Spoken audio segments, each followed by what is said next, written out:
Subscribe कीजिए royal teacher को education संबंधी न्यूज़ तुरंत पाने के लिए। यूडाइस प्लस पोर्टल पर रिपीटर की संख्या शून्य यानी जीरो किस प्रकार करें।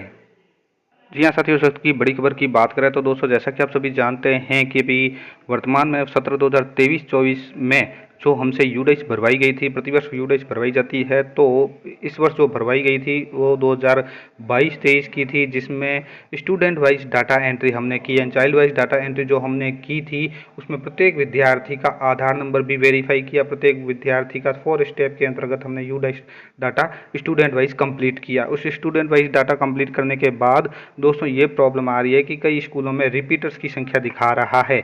ये रिपीटर्स की संख्या कहाँ दिखा रहा है, इसको शून्य कैसे किया जाए, उसके बारे में हम चर्चा करेंगे।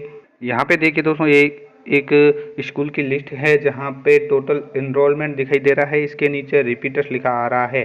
ध्यान से देखेंगे तो यहाँ रिपीटर्स 1 लिखा आ रहा है, तो ये रिपीटर्स हमें शून्य करना है। वो किस तरह करेंगे ताकि यहाँ पे रिपीटर्स है वो शून्य शो होने लगे। रिपीटर शून्य होना जरूरी है। तो दोस्तों, उससे पहले हम जानते हैं ये रिपीटर्स क्या होते हैं और ये यहाँ पे क्यों दिखाई दे रहे हैं। तो दोस्तों, यूडाइस 2022-23 में स्टूडेंट डाटा प्रविष्ट करने के पश्चात दिख रहे रिपीटर्स को भली भांति जांच कर ही आपको सबमिट करना है। ये रिपीटर्स नहीं आने चाहिए। रिपीटर्स का मतलब ये होता है कि कोई विद्यार्थी जिस कक्षा में अध्ययनरत है पिछले वर्ष भी उसी कक्षा में अध्ययनरत रहा हो, यानी सेम कक्षा में रहा हो। इस पॉइंट को विशेष तौर से आपको समझना होगा। रिपीटर्स का मतलब, जैसा कि नाम से ही स्पष्ट है कि जिस कक्षा में अध्ययनरत है पिछली कक्षा में भी उसी कक्षा में अध्ययनरत रहा हो तो रिपीटर्स होता है। यहाँ उदाहरण के तौर पर बताया गया है कि कोई विद्यार्थी 22-23 में कक्षा 5 का छात्र है तथा किसी कारणवश 21-22 में भी 5 का छात्र रहा हो तो वह रिपीटर्स में आएगा। अब ये रिपीटर्स आपको शून्य करना होगा। 22-23 में डाइस डाटा प्रविष्ट करने में यह देखने में आया है कि विद्यालय द्वारा सही डाटा प्रविष्टि नहीं करने के कारण बहुत अधिक संख्या में रिपीटर्स दिखाई दे रहे हैं। लेकिन कई विद्यालय ऐसे भी है जो सही डाटा फीड कर रहे हैं लेकिन फिर भी रिपीटर्स आ रहे हैं। तो यहाँ एक बात आप भी ख्याल रखें कि आरटी नियम के अनुसार, आरटीई का जो नियम है उसके अनुसार कक्षा 1 से 8 तक कोई भी विद्यार्थी को फेल नहीं किया जाता है। तो इस अनुसार कक्षा 1 से 8 की संख्या रिपीटर्स की शून्य होनी चाहिए।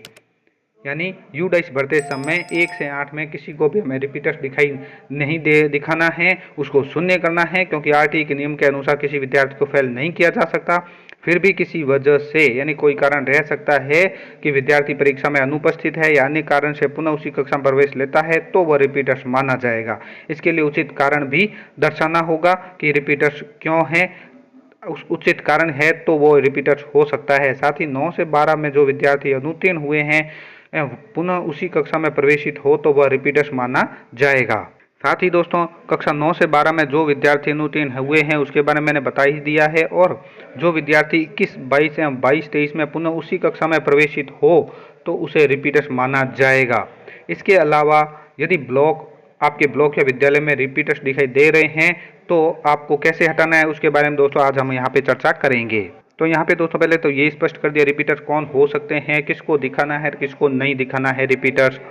इसके बाद अब हम चलते हैं यूडाइस प्लस पोर्टल पर कि रिपीटर्स आपके अगर गलत दिखाई दे रहे हैं तो आप इसको कैसे सही करेंगे। इसके लिए गूगल क्रोम में जाकर टाइप कीजिए यूडाइस प्लस। तो ये देखिए दोस्तों, यहाँ पे मैंने यूडाइस प्लस 2022-23 लिखा है। ये पहली वेबसाइट यूडाइस प्लस की आ जाएगी। इसको ओपन करेंगे। ओपन करने के बाद इस तरह का पेज आता है। तो यहाँ पे लॉगिन फॉर ऑल मॉड्यूल के ऊपर क्लिक कर दीजिए। तो आपके सामने ये यूडाइस प्लस का और login all module annual year 2022-23 का खुल जाएगा। तो यहाँ पे आप सबसे पहले अपना स्टेट सेलेक्ट करेंगे। स्टूडेंट मॉड्यूल के अंतर्गत स्टेट सेलेक्ट कीजिए और गो बटन के ऊपर क्लिक कर दीजिए। क्लिक करने पर इस तरह का पेज आ जाएगा। Login for student database management system module Rajasthan. जिस स्टेट से आप हैं वो स्टेट यहाँ पे शो कर देगा। इसको क्लिक कर दीजिए एक बार। क्लिक करने पर दोस्तों यूडाइस का जो साइन इन के लिए पेज आ जाएगा, जहाँ यूजर नेम, आईडी, पासवर्ड पूछा जाएगा और ये जो कैप्चा नजर आ रहा है डालकर आप लॉगिन कर दीजिए। करने पर आपके सामने स्कूल इन्फॉर्मेशन शो हो जाएगी। इनको इन्फॉर्मेशन को अच्छी तरह से चेक कर लीजिए और इसको क्लोज कर दीजिए। क्लोज करने पर दोस्तों आपके सामने स्कूल का डाटा, आपकी स्कूल जहाँ तक है, पहली से लगा कि 5वीं तक है या पहली से 8वीं तक है या पहली से 12वीं तक है, वो सारे क्लास और ग्रेड शो हो जाएंगे। यहाँ पे आपने कितनों को कंप्लीट किया है, कितनों को इनकम्प्लीट रखा, वो सारे शो हो जाएंगे। यहाँ पे देखिए बॉयज़, गर्ल्स, ट्रांसजेंडर, टोटल और इनकम्प्लीट स्टूडेंट भी नज़र आ रहा है। यानी कोई स्टूडेंट अगर इनकम्प्लीट है तो यहाँ पे शो कर देगा। यहाँ पे सर्टिफाई का भी ऑप्शन है कि सर अगर आप सक्सेसफुल सारे स्टूडेंट को कर देते हैं मैनेज, तो उसके बाद सर्टिफिकेट भी ले सकते हैं और उसको आधार से भी वेरीफाई करना है, तो उस बात का भी ख्याल रखें, आधार से भी इसको वेरीफाई करें नाम को। अब ऊपर की ओर देखते हैं तो यहाँ पे स्कूल की डाटा के सामने कई तरह के ऑप्शन आते हैं। यहाँ पे लिस्ट ऑफ ऑल स्टूडेंट का भी एक ऑप्शन आता है। लिस्ट ऑफ ऑल स्टूडेंट के ऊपर आपको एक बार क्लिक कर देना है। तो यहाँ पे आपको सभी विद्यार्थियों की लिस्ट शो हो जाएगी। आपके विद्यालय में जितने भी विद्यार्थी है वो सारे यहाँ पे शो हो जाएंगे। यहाँ पे आपको उसका नाम आधार से वेरीफाई करना है, ऑप्शन आ जाएगा, मैंने पहले से कर रखा है। तो यहाँ पे मेरे verified from UIDAI against name gender DOB लिखा आ रहा है, यानी आपने अपना आधार के अनुसार नाम वेरीफाई कर दिया है। तो अगर नहीं किया है तो आप पहले ये भी कर लीजिए। अब उसके बाद रिपीटर्स की संख्या दिखानी है, तो यहाँ पे देखिए एनरोलमेंट के पास में आ रहा है रिपीटर्स 1, यानी एक बच्चा रिपीटर शो हो रहा है, हमें इसको शून्य करना है। तो इसके लिए हम क्या करेंगे, तो यहाँ आपको रिपीटर्स के ऊपर ही क्लिक करना है। ये जो पेज है रिपीटर्स का ऑप्शन है, एक दिखा आ रहा है, इसके ऊपर आप एक बार क्लिक कर दीजिए। तो यहाँ पे आपको एक लिस्ट शो हो जाएगी, यानी जो रिपीटर्स बच्चा है वो यहाँ पे आपको दिखाई दे देगा। जैसे मैंने एक रिपीटर्स के एक के ऊपर क्लिक किया तो यहाँ पे जो बच्चा है उसको उसकी सारी डिटेल है वो शो कर दी गई है। तो यहाँ पे हम उसको हटाने के लिए क्या करेंगे, इस नाम के ऊपर इसके क्लिक कर देंगे।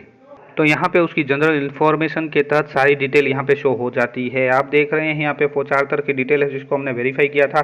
जैसे जनरल इन्फॉर्मेशन है, एनरोलमेंट डिटेल है, फैसिलिटी एंड अदर डिटेल है, स्टूडेंट प्रोफाइल है। इन सभी को हमने वेरीफाई किया था, लेकिन रिपीटर्स पे भी दिखाई दे रहा है। तो जनरल इन्फॉर्मेशन आप दोबारा एक बार चेक कर लीजिए, इसमें शायद ही कुछ मिले, लेकिन आपको जो सही करना है वो इनरोलमेंट डिटेल में ज़रूर मिल जाएगा। तो नीचे की ओर चल के हम नेक्स्ट में चलेंगे। तो यहाँ पे नीचे की ओर चलते हैं तो यहाँ पे आप देख पा रहे हैं नेक्स्ट का बटन आ रहा है, तो इसके ऊपर एक बार क्लिक कर दीजिए। तो सेकंड ऑप्शन जो इनरोलमेंट डिटेल है वो खुल जाएगी। इनरोलमेंट डिटेल के अंतर्गत दोस्तों आपको यहाँ पे एक ऑप्शन मिलेगा, ये देखिए, ये ऑप्शन है 4.2.4B के अंतर्गत grade class study in the previous last academic year 2021-22, यानी 2021-22 में वो बच्चा कौन सी क्लास में था, उस क्लास को आप इसको सही कर दीजिए। यानी ये बच्चा अगर चौथी में था चौथी कीजिए, पाँचवीं में था तो पाँचवीं में कीजिए। यहीं से आपका रिपीटर है वो शून्य होगा, इसको आप सही कर दीजिए। तो नीचे जो सेव का ऑप्शन आ रहा है तो यहाँ से इसको सेव भी कर दीजिए। तो आपके सामने एनरोलमेंट डाटा सेव सक्सेसफुली का मैसेज आ जाएगा। अब अगर आप दोबारा इसको चेक करेंगे लिस्ट ऑफ ऑल स्टूडेंट को, तो यहाँ पे देखिए रिपीटर्स की संख्या है वो शून्य हो चुकी है।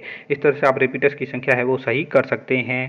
तो साथियों, इस तरह से आप वीडियो देखकर आराम से अपने यूडाइस डाटा में जो स्टूडेंट रिपीटर्स की संख्या है वो शून्य दर्शा सकते हैं, साथ ही इसको सही भी कर सकते हैं। शून्य किसको दर्शाना, किसको नहीं दर्शाना है, रिपीटर्स कौन होता है कौन नहीं होता है, ये सारी डिटेल मैंने आपको वीडियो की शुरुआत में ही बता दी। उम्मीद है दोस्तों ये वीडियो आपको पसंद आई होगी। वीडियो पसंद आए तो ज़रूर लाइक, शेयर और सब्सक्राइब कीजिए। पास में आने वाले घंटी के बटन को ज़रूर दबाएँ एजुकेशन संबंधी न्यूज़ तुरंत पाने के लिए।